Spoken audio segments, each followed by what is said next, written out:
Well, with that big breaking news, rocked by a string of resignations, UK Prime Minister Boris Johnson has finally decided to stand down as a Tory leader. Remember, there have been about 40 resignations so far. Earlier, one of the US newspapers had reported that Boris Johnson had told his colleagues that they would have to dip their hands in blood to push him out of office. Let me go across to Srinjoy Chaudhary, who's joining us with more on this.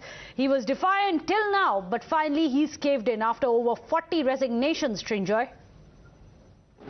Yes, there's really no opportunity left for Boris Johnson to make amends, because there have been two things happening. One, of course, a series of scandals. Partygate, then the second Partygate, because people were drinking and having a good time just after Prince Philip passed away. That is the Duke of Edinburgh. Then, of course, you have this scandal about all the tax reports of Rishi Sunak coming out, and it is probably been leaked by someone close to Boris Johnson himself. Then you have the sexual predator case. So too many things have happened. And as a result of this, support on the ground for the Conservative Party has actually leached away. In the north, where the Conservatives have got a lot of Labour Party seats, it appears that they have lost. In the south, where the Conservatives were traditionally strong, people are saying, why should we vote for the Conservatives? Let's just have a look at the Liberal Democrats. And that's in places like Devon and Sussex and Kent and so on. These were places where the Conservatives were traditionally strong. And even there, they have lost support. So the leadership believes that as long as Boris Johnson is Prime Minister, there is no way the Conservatives are going to win the next election. So the earlier he leaves, the better the chances for the Conservatives are to actually do reasonably well in the election. Well, those are the live visuals coming in from 10 Downing Street. Any minute now we expect Boris Johnson to come out and give a press conference. I believe there will be some tough questions put to him. Let me go across to Maruf, who joins us, a strategic affairs editor and a consulting editor with Times Now. Maruf, your understanding? Well, a couple of things. Boris Johnson's tenure as Prime Minister has not been a smooth one. In fact, the Tory parties have had problematic tenure for at least two Prime Ministers before him, and he's the third one.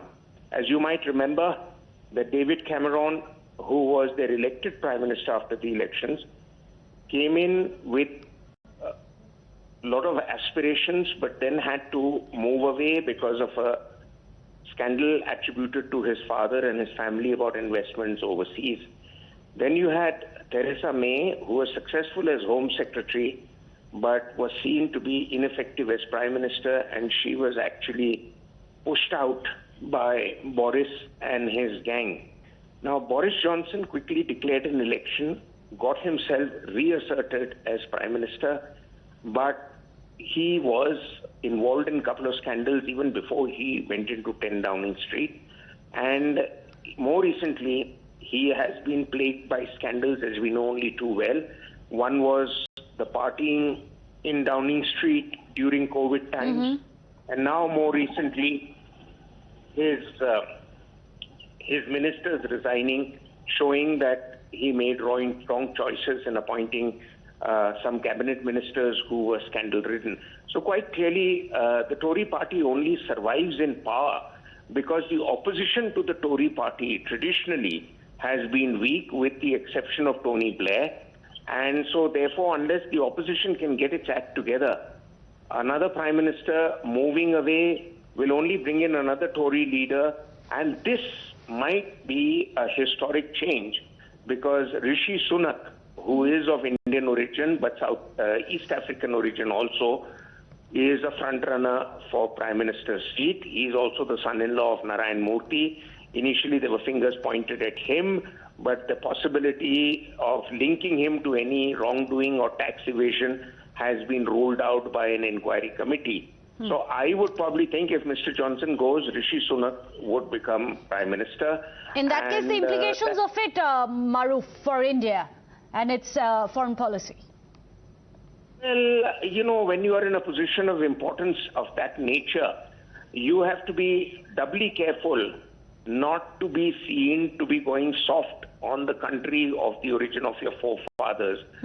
It could work the other way around for us, where he might just be more loyal to the crown than the king himself. So that could be the possibility, and that is something we should not rule out. So both ways, it could work for us and against us, but I think we have too much going for us as a country for Britain to ignore us, whether Rishi Sunak comes to power or the other alternative. I think the defense secretary is in the run also. There could be others who could come in, but either way, whoever comes in, nobody can ignore India and the merit of Britain engaging with India, particularly in the aftermath of Brexit. And what does this mean for the Tory party? Because as per some of the snap polls which have been conducted, they are saying almost 2/3 of the Tory voters themselves have turned against Boris. They wanted him to go. Yeah, but these are local snap polls, and these are not national elections. The British election system is first past the post system. So when they declare a general election, and I don't think they'll declare a general election, they'll just have a smooth transition of power.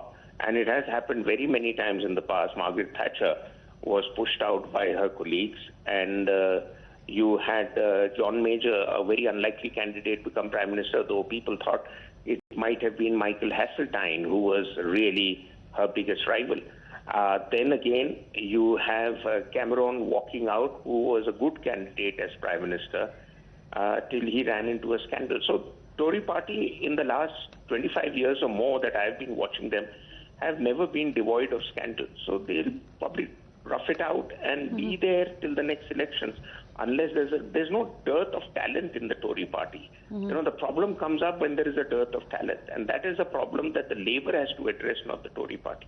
But won't you say, Maruf, that of late we've seen the Liberal Democrats as well as the Labour Party gaining ground due to the unpopularity of Mr. Johnson himself? Well, Mr. Johnson, at the best of times, has been a controversial character. Yes, perhaps so. He's had many relationships which otherwise would have sunk lesser mortals from the political scene. He has also been rather, I would say, aggressive in his comments. And I had read about a year and a half ago that he was only happy having knocked off Theresa May, taken over the Prime Minister's seat, and then, having made his point, go back to writing columns for the Daily Telegraph, where he gets paid at least twice, if not 3 times, the amount of Prime Minister's salary. Well, in fact, do stay on with us, Maruf. A quick word also from Srinjoy. Srinjoy, it's important for us to look as to who is going to be the successor to that. Oh, I believe we don't have Srinjoy with us. But perhaps, Maruf, you could elaborate. Of course, you've spoken about Sunak. He is perhaps one of the front runners. There's also Javed. There is Nadeem Zahawi. All of these names are doing the rounds. What really does it mean for the party per se? Because what's going to be their strategy if they do come in at a time like this?